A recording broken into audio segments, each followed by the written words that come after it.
Hi ಎಲ್ರಿಗೂ ನಮಸ್ತೆ. ಯಾವಾಗಾದರೂ ಚಳಿಗಾಲ ಹೋಗುತ್ತೇನೋ ಅಂತ ಅನಿಸ್ತಿದೆ. ವಿಪರೀತ ಚಳಿ, ಇಷ್ಟೊಂದು ಚಳಿ ಯಾವ ವರ್ಷನೂ ನೋಡಿಲ್ಲ ಅಂತ ಅನಿಸ್ತಿದೆ. 2 ದಿನ ಆರಾಮಿರ್ತೀವಿ, 2 ದಿನ ಕೋಲ್ಡ್ ಆಗ್ತಿದೆ. ಸೊ ಅಲರ್ಜಿ ಇರೋದ್ರಿಂದ, ಡಸ್ಟ್ ಬಡಿಯೋದ್ರಿಂದ ಅಲರ್ಜಿ, ಈ ಥರ ಕ್ಲೈಮೇಟ್ ಇತ್ತು ಅಂದರೆ ಹೇಳೋಂಗೆ ಇಲ್ಲ. ಪದೇ ಪದೇ ಶೀತ ಅನ್ನೋದು ಬರ್ತಾನೆ ಇರುತ್ತೆ. ಸೊ ರೆಗ್ಯುಲರ್ ಆಗಿ ಟ್ಯಾಬ್ಲೆಟ್ ಅಂತೂ ತೊಗೊಳಕ್ಕಾಗಲ್ಲ. ಹಾಗಾಗಿ ಸ್ವಲ್ಪ ಸ್ಟೀಮ್ ತೊಗೊಳ್ತಿದ್ದೀನಿ. ಈ ತಲೆಗಳಲ್ಲಿ ನರಗಳೆಲ್ಲ ಜಗ್ತಾ ಇರುತ್ತೆ ಕೋಲ್ಡ್ ಆದಾಗ, ಸ್ವಲ್ಪ ರಿಲೀಫ್ ಅಂತ ಅನಿಸುತ್ತೆ ಸ್ಟೀಮ್ ತೊಗೊಳೋದ್ರಿಂದ. ಸೊ ಹಾಗಾಗಿ ದಿನದಲ್ಲಿ 1-2 ಸರಿ ಸ್ಟೀಮ್ನ ತೊಗೊಳ್ತೀನಿ.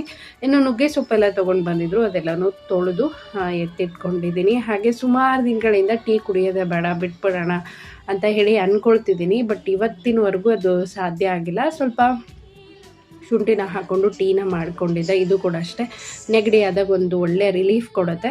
ನೈಟ್ ಊಟಕ್ಕೆ ನವಣೆ ಪಲಾವನ್ನ ಮಾಡ್ಕೊಳ್ತಿದ್ದೀನಿ. ಎಣ್ಣೆ, ಜೀರಿಗೆ, ಸಾಸಿವೆ, ಈರುಳ್ಳಿ, ಆಮೇಲೆ ಮೆಣಸಿನ್ಕಾಯಿ, ಕ್ಯಾರೆಟು, ಬೀನ್ಸು, ಏನೇನಿರುತ್ತೆ ಬಟಾಣಿ ಅದೆಲ್ಲನೂ ಸೇರಿಸ್ಕೊಳ್ತೀನಿ. ಟೇಸ್ಟಿಯಾಗೂ ಇರುತ್ತೆ, ಹಾಗೆ ಹೆಲ್ದಿಯಾಗಿ ಕೂಡ ಇರುತ್ತೆ. ಸೊ ತುಂಬಾ ಒಳ್ಳೆಯದು. ಈ ಕ್ಲೈಮೇಟ್ಗೆ ಬೆಚ್ಚಗೆ ನಿದ್ದೆ ಬರುತ್ತೆ, ಹೊಟ್ಟೆ ತುಂಬ ಊಟ ತಿಂದ್ವಿ ಅಂತ ಅನಿಸುತ್ತೆ. ಒಂದು ಸ್ವಲ್ಪ ತಿಂದರೂ ಕೂಡ ಸಾಕು, ಅಷ್ಟೊಂದು ಸಮಾಧಾನ ಆಗುತ್ತೆ. ಅದಕ್ಕೆ ಮೆಂತ್ಯ ಸೊಪ್ಪು ಅಥವಾ ಪಾಲಕ್ ಸೊಪ್ಪು ಯಾವುದನ್ನಾದರೂ ಹಾಕ್ಕೋಬೋದು. ಸ್ವಲ್ಪ ಪಾಲಕ್ ಸೊಪ್ಪನ್ನ ಹಾಕ್ಕೊಂಡು ರುಚಿಗೆ ತಕ್ಕಷ್ಟು ಉಪ್ಪು, ಸ್ವಲ್ಪ ಅರಿಶಿನ ಸೇರಿಸ್ಕೊಂಡಿದ್ದೀನಿ. ಚೆನ್ನಾಗಿ ಫ್ರೈ ಆದಮೇಲೆ ನಾನು ನವಣೆನ ಸೇರಿಸ್ಕೊಳ್ತಿದ್ದೀನಿ. 1 ಕಪ್ ನವಣೆ ತೊಗೊಂಡಿದ್ದೀವಿ ಅಂದರೆ 4 ಕಪ್ಪು ಅಥವಾ 5 ಕಪ್ ನೀರು ಹಾಕಿದರೂ ನಡೆಯುತ್ತೆ. ಚೆನ್ನಾಗಿ ಕುದ್ದಷ್ಟು ಡೈಜೆಷನ್ ತುಂಬ ಚೆನ್ನಾಗಾಗತ್ತೆ. ಕೊನೆಯಲ್ಲಿ ಸ್ವಲ್ಪ ನಿಂಬೆ ರಸನ ಹಾಕ್ಕೊಂಡ್ಬಿಟ್ರೆ ಹೆಲ್ದಿ ಆಗಿರುವಂಥ ನವಣೆ ಪಲಾವ್ ರೆಡಿ ಆಗುತ್ತೆ.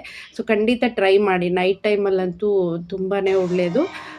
ಇನ್ನು ಮಕ್ಕಳು ಸ್ಕೂಲಿಗೆ ಹೋಗ್ತಾನೆ ಇರ್ತಾರೆ, ಅಲ್ಲಿ ಒಬ್ಬರಿಂದ ಒಬ್ರಿಗೆ ಕೆಮ್ಮು, ನೆಗಡಿ ಅನ್ನೋದು ಬರ್ತಾನೆ ಇರುತ್ತೆ. ಹಾಗಾಗಿ ಬೆಳಗ್ಗೆ ಇಲ್ಲಾಂದರೆ ರಾತ್ರಿ 2ರಲ್ಲಿ 1 ಟೈಮು ಕಂಪಲ್ಸರಿ ಅರಿಶಿನ ಹಾಲನ್ನು ಕೊಡ್ತೀನಿ. Please subscribe.